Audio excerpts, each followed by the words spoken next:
Bom, pessoal, agora vamos apresentar um seminário sobre abuso de opioides da disciplina de Química Farmacêutica 2.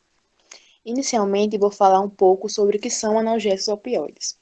São substâncias que têm origem, são derivados do ópio, que é retirado da planta papoula. Podem ser substâncias naturais, como a morfina, codeína, tebaína, podem ser semissintéticos e sintéticos. Há evidências muito antigas da utilização e do cultivo da planta papoula desde a época dos sumérios. E elas são descritas como uma planta de alegria, porque trazia uma sensação de euforia. As pessoas utilizavam e sentiam uma melhora no seu estado psicológico. E também há registro de várias civilizações do Extremo Oriente que usavam essa planta até nos funerais para trazer um ambiente mais alegre nesses momentos. Por volta dos anos 1500, os portugueses eles iniciaram o hábito de fumar o ópio, e esses efeitos de euforia eram instantâneos. E no século XVI, Paracelsus ele descobriu que os alcaloides do ópio eram muito menos solúveis em água do que em álcool. Aí assim ele formulou um preparo que é chamado de láudano. Esse preparo ele exacerbava todas as propriedades do ópio, tornando-o mais eficaz. Então as suas ações eram mais eficientes nesse sentido. E em 1803, um pesquisador ele isolou o alcaloide do ópio e denominou de morfina. Ele verificou seus efeitos analgésicos e, sendo assim, ele deu esse nome em homenagem ao deus dos sonhos, que é Morfeu. Então, o ópio ele começou a ser muito difundido, muito utilizado e comercializado. Aí, até que os chineses eles utilizavam muito. Aí houve uma proibição pela corte imperial chinesa da utilização do ópio, dos opioides. E só que os ingleses não acataram a isso e continuaram a vender o ópio em grande quantidade para os chineses. E com isso houve uma grande guerra chamada Guerra do Ópio. E depois de algum tempo, em 1912, foi regularizada a utilização, dos opioides pela Liga das Nações, que assinou o Tratado Internacional do Controle de Drogas. Os opioides eles podem ser classificados quanto à sua origem e quanto à sua natureza. Eles têm origem exógena ao corpo, que não são encontradas em organismos, e endógenas. O grupo dos exógenos ele tem características em comum, Por exemplo, características estruturais, como um grupo amino terciário separado do anel aromático por dois átomos, um átomo de carbono quaternário, e um anel fenílico ou isostérico ligado ao carbono, como vocês podem ver aí na figura 1, alguns representantes desse grupo. E também tem os endógenos. Os endógenos são encontrados nos organismos e são peptídeos. Eles possuem um anel benzênico ligado a dois grupamentos carbônicos e grupo amino. Tem um grupo farmacófero, que é o N-metilfenipiperidina, que é uma estrutura que é responsável pela ação farmacológica. Como exemplo, nós temos a morfina e a encefalina. Então, os opioides deprimem o sistema nervoso central, eliminando ou reduzindo a sensação de dor, inibem a via ascendente, que é a via estimulatória da dor, e potencializam a via descendente, que é a via inibitória. Fazem isso a partir da interação do opioide com o receptor, inibindo a adenilciclase, que é responsável por iniciar uma cascata que leva à transmissão de informação. Ativa o canais de potássio e inibe os canais de cálcio, com o intuito de promover a hiperpolarização e não gerar sinapse. Os receptores opioides, eles foram determinados com base no perfil farmacológico. O gene opioide foi caracterizado pela presença de três principais receptores e subtipos que são acoplados à proteína G. Então, como mostrado na tabela 2, os receptores opioides, eles podem ser o Mi, o Delta e o Kappa, e seus subtipos. E eles são responsáveis pela analgesia e também pelos efeitos adversos. A morfina, ela é o principal alcaloide do ópio, o qual é obtido das cápsulas da semente da papoula, a Papaver somnífera, contendo mais de 50 alcaloides. A morfina ela é o principal protótipo e o de maior utilização como analgésico para os receptores Mi. A molécula ela vai apresentar 5 centros assimétricos e o seu isômero natural é o levorrotatório. O dextrorrotatório ele já foi sintetizado, porém é destituído de atividade analgésica. A morfina ela vai ter uma espécie básica, conferida por esse nitrogênio aqui, uma amina terciária, como vocês podem ver. Também teremos uma função hidroxilafenólica, uma hidroxilafenólica aqui, um éter e um álcool. Todo esse conjunto de funções orgânicas vai ter um papel importante para que essa molécula exerça a sua função, como também qualquer modificação em um desses sítios pode fazer com que a molécula mude sua atividade. E esse formato inter da morfina é o que vai favorecer com que ela se ligue ao seu receptor. A relação estrutura-atividade da morfina ocorre da seguinte forma: quando ocorre uma oxidação, uma esterificação desse sítio aqui, dessa hidroxila, vai ocorrer um aumento da potência. Da mesma forma que embaixo, quando ocorre uma esterificação, mas aqui vai diminuir a potência. Um exemplo clássico que a gente pode ver de uma modificação dessa seria na heroína, a qual é incluído um grupo acetil nesses dois locais, mas ocorre um aumento da potência devido à presença desses grupos acetis. Outra modificação seria, no caso, no grupo aqui no nitrogênio, na amida. Na amina, que no caso, quanto maior o grupo volumoso presente aqui nesse nitrogênio, ele vai ter uma ação antagônica. A morfina versus seus receptores. A morfina vai se ligar no seu receptor por meio de ligações iônicas, interações de Van der Waals hidrofóbicas e ligações de hidrogênio, a qual esses três tipos de interação vai ocorrer por meio do seu anel aromático, a qual vai realizar interações de forças de Van der Waals, o nitrogênio, que irá interagir com o seu receptor na forma ionizada.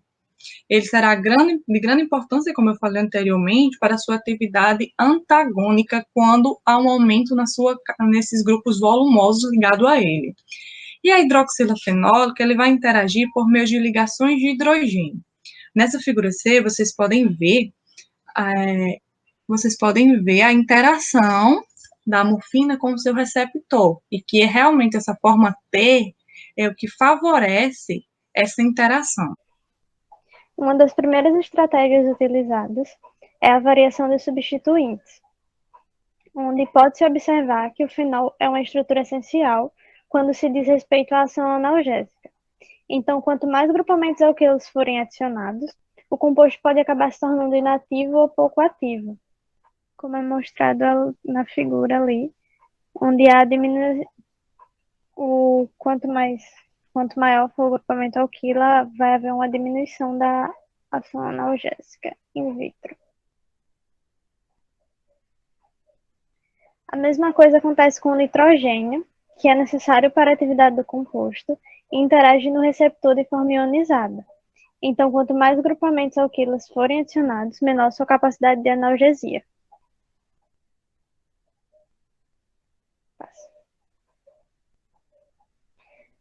Aqui, nesse caso, na diamorfina, há duas substituições para acetil, que até torna a molécula mais ativa que a morfina, mas não tanto porque a hidroxilafenólica não está livre para interagir com o receptor, como no caso da 6-acetilmorfina.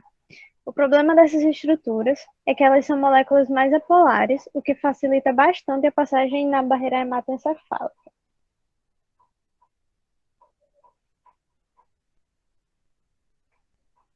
Outra estratégia utilizada é a simplificação molecular, onde, basicamente, aí na foto, você vai poder observar que remover a ponte de oxigênio do anel E dá origem a um grupo de compostos chamados morfinanos. Também pode ocorrer a remoção dos anéis C e E, dando origem aos benzomorfanos, onde vai se observar os mesmos efeitos biológicos do grupo anterior e dos demais análogos da morfina. Também dá para remover os anéis B, C e E, que fornecem uma série de compostos conhecidos como fenilpiperidinas, no qual sua atividade pode ser aumentada em 6 vezes ao introduzir um grupo fenólico e alterando o éster para uma acetona, e removendo os anéis B, C, D e E, a formação das fenilpropioninas, que são úteis quando comparados em atividade amorfina, mas que apresentam os mesmos efeitos colaterais. A remoção mais significativa seria do anel D, ocasionando uma completa perda de atividade por causa da remoção do nitrogênio básico. Vai passar. A extensão de fármacos, ela é uma estratégia pela qual a molécula é estendida pela adição de grupos de ligação para explorar os bolsos extras. O raciocínio é investigar mais locais de ligação que possam estar disponíveis na superfície do receptor e que possam melhorar a interação entre a droga e o receptor. A posição mais fácil para adicionar substituintes e a mais vantajosa foi no átomo de nitrogênio. Sendo assim, o tamanho e a natureza do grupo adicionado é importante para o espectro de atividades. A extensão do medicamento pode levar a uma melhor ligação, tornando o uso de interações de ligações adicionais.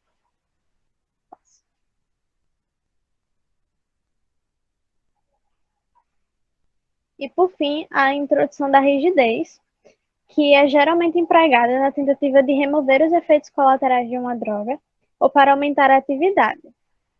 No caso, se a gente fizer uma molécula que ela é mais rígida, de modo a ocupar menos conformações, poderemos eliminar as conformações reconhecidas por receptores indesejáveis, restringindo assim a molécula para a conformação específica que se ajusta ao receptor desejado. O melhor exemplo dessa tática no campo analgésico é fornecido por esse grupamento aí, as oripavinas, onde existe um grupo de eno presente no anel C da tebaína, e quando esse alcaloide é reagido com metilvinilcetona, uma reação de cicloadição ocorre para dar um anel extra e maior rigidez à estrutura.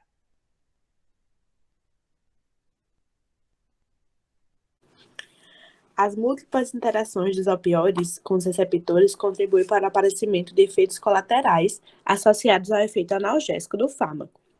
Em curto prazo, os efeitos adversos que podem aparecer são depressão respiratória, constipação, inconsciência e náuseas, entre outros sintomas. E o uso contínuo ou indevido desses fármacos pode resultar em dependência física ou química. Com isso, estima-se que há entre 12 a 21 milhões de usuários de opioides no mundo, sendo os americanos os maiores usuários mundiais de opioides, chegando a consumir 80% do suplemento global. E os brasileiros são os maiores consumidores da América do Sul. Esses analgésicos para tratamento de dor ou não, porém sem precisão médica, eles geralmente são obtidos entre amigos ou até mesmo pela internet. E o seu consumo aumentou significativamente nos últimos anos, o que é bem preocupante, uma vez que esses medicamentos sem prescrição, quando usados indevidamente, eles levam à morte. O corpo se adapta à presença da droga, e se o seu uso for reduzido ou suspenso, surgem os sintomas de abstinência, né? Como inquietação, dores musculares, insônia, vômito, calafrios, entre outros sintomas. E também pode ser desenvolvida uma tolerância, o que significa que quem usa há muito tempo tem que aumentar as doses para conseguir o mesmo efeito. E a intensidade do quadro clínico, né, de abstinência varia de acordo com a substância usada, de acordo com a dose usada, além do tempo transcorrido desde o último uso. Por exemplo, a abstinência de heroína começa de 4 a 12 horas após a sua última dose. Já a de metadona inicia após 24 a 72 horas. Por ter um alto potencial para a dependência, a exposição continuada a essas substâncias inicia um processo de habituação, tanto cerebral quanto comportamental, aos efeitos da droga. E com essa adaptação surgem os primeiros sinais e sintomas da dependência, variando com o tipo, a dose, o tempo de uso, a velocidade de metabolização e a excreção da substância. O fármaco de primeira escolha para o tratamento da abstinência é a metadona. Já para pacientes refratários ou que não respondem ao tratamento convencional, é usada a heroína como terapia substitutiva. Enquanto grupo farmacológico, os opioides têm um índice terapêutico estreito, grande variabilidade individual na resposta à situação, ou seja, a dose que se utiliza em um doente tolerante pode ser fatal para um doente que nunca fez uso de um opioide. E também possui uma toxicidade potencialmente fatal. A sua utilização em doentes polimedicados, seja por necessidade de combinação de analgésicos ou para tratamento de algumas doenças como ansiedade e depressão, aumenta a probabilidade de ocorrer interações medicamentosas. A possível interação farmacocinética associada aos opioides é o possível efeito opioide excessivo, o qual pode ser letal, como eu já falei. Além de haver a perda da eficácia analgésica, predisposição para outros efeitos adversos e, já falando no âmbito do consumo não médico, pode haver uma potencial recaída no consumo de drogas ilícitas. No entanto, as alterações da farmacocinética podem ocorrer em todos os momentos, desde a absorção até a eliminação. Aqui na imagem da ranitidina, podemos ver que ela aumenta a concentração plasmática da morfina, porque os opioides eles atuam sobre o tubo digestivo, diminuindo a motilidade e as secreções e atrasando a absorção de outros fármacos que atuam nesse local, como, por exemplo, a ranitidina. Aqui no quadro das ligações às proteínas plasmáticas, vemos que o fentanilo, a metadona e a buprenorfina são os opioides com a maior porcentagem de ligação às proteínas plasmáticas, o que implica em estados patológicos em que estas se encontram depletadas, podem ser necessário um ajuste de dose, e quando há coadministração de fármacos que competem para esta ligação, como, por exemplo, a metilprednisolona e o haloperidol, pode haver uma interação medicamentosa também. Outro exemplo de interação farmacocinética é a morfina junto com a carbamazepina, onde a morfina, que é essencialmente glucuronidada pela enzima OGT, tem a sua atividade analgésica reduzida na presença de indutores dessa enzima, como a carbamazepina e a rifampicina. Os opioides inibem a libertação de vários neurotransmissores no sistema nervoso central, o que propicia interação medicamentosa com fármacos cuja ação principal se produz neste local, como, por exemplo, as benzodiazepinas, os anticolinérgicos, inibidores da colinesterase, dopaminérgicos e antidopaminérgicos. A associação de fármacos depressores do sistema nervoso central, junto com antidepressivos ou álcool, e os opioides potencia o efeito depressor central de ambos, aumentando o risco de sedação excessiva, tontura, queda e depressão respiratória também. Este efeito de depressão respiratória é o mais pronunciado quando a administração é aguda e as doses utilizadas são elevadas. Porém, algumas interações medicamentosas são propositais e utilizadas em benefício do doente, como a administração de haloperidol, que é um antagonista dopaminérgico na prevenção e tratamento de náuseas e alucinações associadas aos opioides, e como também a administração de cetamina com morfina, que em associação elas produzem um efeito analgésico superior à sua administração individual.